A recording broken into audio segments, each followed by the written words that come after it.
Bob Gibson was so invaluable to baseball, they changed the rules because of what he did in 1968. The Hall of Famer played his entire career in 1959 and 1975 with the Cardinals, set club records for games won at 251. I get this now, complete games at 255, let alone 56 shutouts, 3,173 strikeouts, 14 straight double-figure win seasons, including 5 of 20, 2 of 19, another of 18. But he was so good in 1968 that baseball had to alter its rules. 50 years ago, Gibson compiled a modern-day best earned run average of 1.12 while winning 22 games, throwing 13 shutouts. He led a parade of pitching dominance in baseball, and for 1969, the height of the mound was lowered by a stunning 33% from 15 inches to 10. Pissed me off, Gibson said then, and now. But it didn't seem to matter that year to him in 1969. He was still 20-13, 2.18 ERA, 314 innings, 9 more than he had the previous year, and striking out 269, 1 more than he had the previous year. He had 28 complete games in both those seasons. 1968, Bob Gibson had 5 consecutive shutouts before giving up an earned run and scored a wild pitch in the first inning of a 5-1 win at Dodger Stadium. He then threw another shutout in San Francisco in his next outing. Recently, Bob said, "In those days when Red came to the mound and asked me how I was feeling, I said, 'Who's down there in the bullpen?' If Gibson didn't like the answer, which was often the case, he would tell Shane Dietz, 'I'm fine.'" His piece de resistance came in the first game of the 1968 World Series when he struck out a record, still standing, 17 Detroit Tigers. The winner of the writer's prestigious Red Medal, 45, Bob Gibson.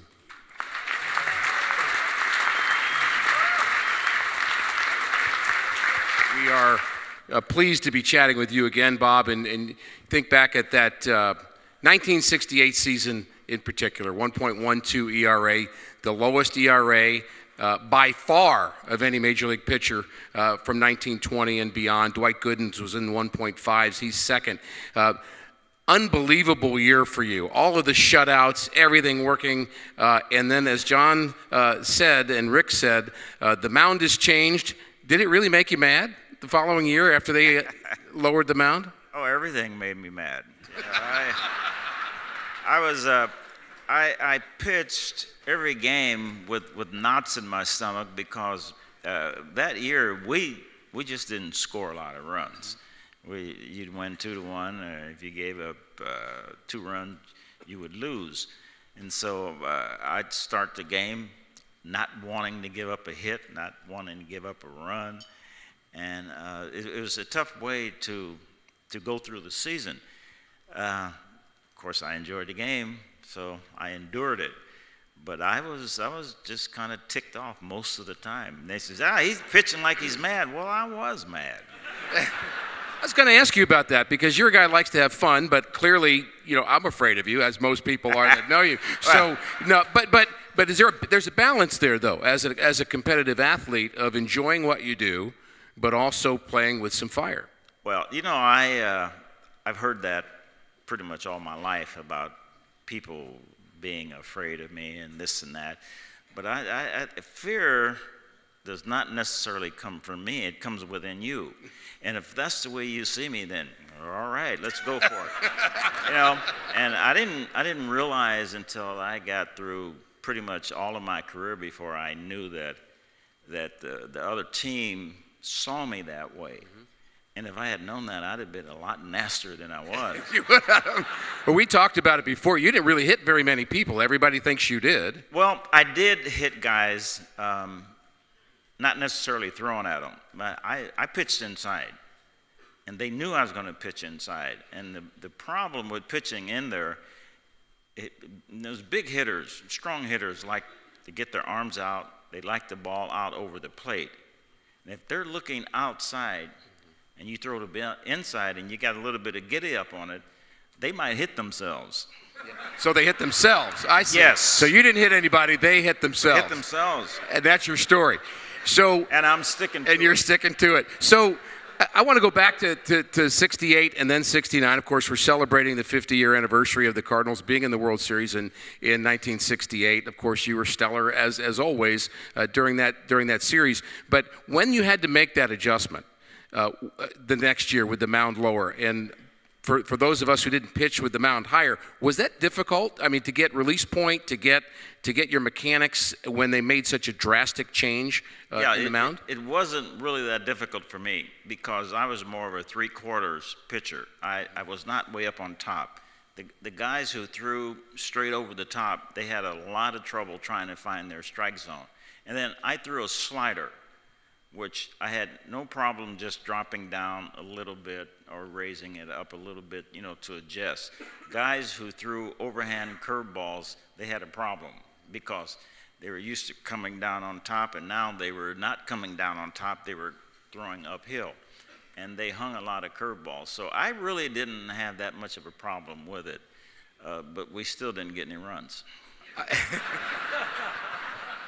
Well, that's what Mike Shannon loves to say. You'd get he'd get the one run for you early on. He'd say, "There's your run, big boy. It's up to you the rest of the way."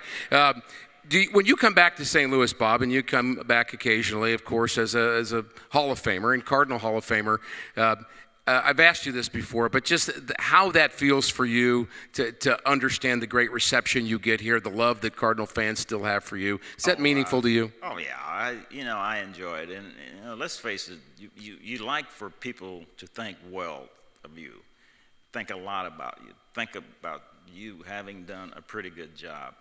And when I come back to St. Louis, it's like going back home.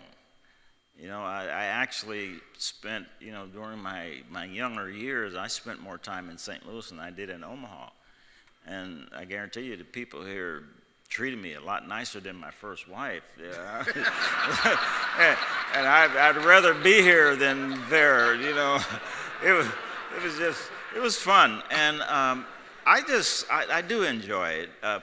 Sometimes it gets in the way of you being able to go out and do things, and I understand that when people see you and that they know what you've done in the city and they admire you, that they want to kind of go, but there are times when you like to just go out and sit back and have 2 or 3 drinks of wine and have a nice dinner and just sit and take it in. I appreciate what the fans do for me, and actually they do it for me, because when I come back, there's no greater feeling than knowing that the fans appreciate what you did, and they love you for that.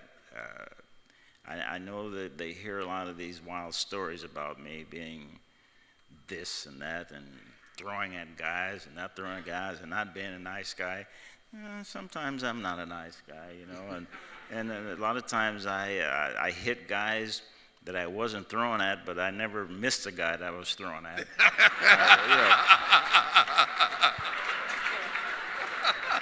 But it is fun. It is really great fun, and they talk about the fans in St. Louis being great fans.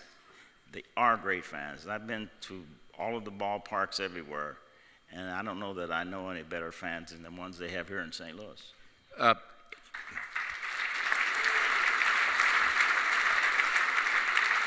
I'm not sure if I want to say one of the greatest pitchers in the history of the game of baseball. I would characterize you as a fan of Cardinal baseball, but you still watch Cardinal baseball. I don't know if fan's the right word, but you still follow the team year after year. I hate to say it, but I'm a fan. But I'm a Cardinal fan. I have a satellite dish, and those things these days are expensive. I have they're terrible. I have every baseball game that comes on, but I only watch the Cardinal games. And wherever the Cardinals are, I watch it. And if somebody else is playing, I really don't care that much about it. 9-time All-Star, 251 wins, Hall of Famer, my opinion, one of the greatest pitchers in the history of the game of baseball. Isn't it great to have Bob Gibson back in St. Louis? Bob. Thank you.